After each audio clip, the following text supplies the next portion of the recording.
মাটির নিচ থেকে ভেসে এলো ভয়াল গর্জন, আর নিমিষেই লণ্ডভণ্ড হয়ে গেল সবকিছু।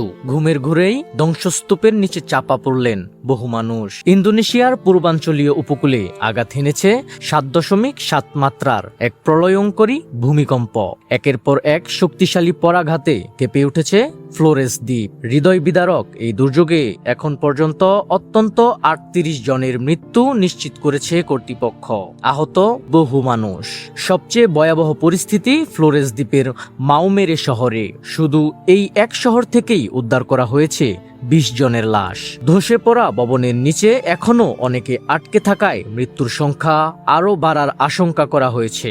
এদিকে ভূমিকম্পের কেন্দ্রস্থলের সবচেয়ে কাছের অঞ্চল নাগেকেও এর পরিস্থিতি নিয়ে দেখা দিয়েছে চরম অনিশ্চয়তা। ভূমিধসে রাস্তাঘাট বন্ধ হয়ে পুরো এলাকা যোগাযোগ বিচ্ছিন্ন। সেখানে পৌঁছাতে গাড়ির আশা ছেড়ে এখন ফেরিতে করে যাওয়ার আপ্রাণ চেষ্টা চালাচ্ছেন উদ্ধারকারীরা।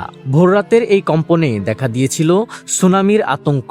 1 মিটারের মতো জলোচ্ছ্বাস রেকর্ড করার পর দীর্ঘ 3 ঘন্টা ধরে চলে চরম উৎকণ্ঠা। পরবর্তীতে সুনামি সতর্কতা প্রত্যাহার করা হলেও আতঙ্কে ঘরবাড়ি ছেড়ে খোলা আকাশের নিচে আশ্রয় নিয়েছেন প্রায় 2000 মানুষ। প্রশান্ত মহাসাগরীয় রিং অফ ফায়ার এ অবস্থানের কারণে ইন্দোনেশিয়ায় ভূমিকম্প যেন এক নিত্যসঙ্গী। কিন্তু আজকের এই ভোর বহু পরিবারের জন্য নিয়ে এলো চিরতরে নিভে যাওয়ার এক কালো অন্ধকার।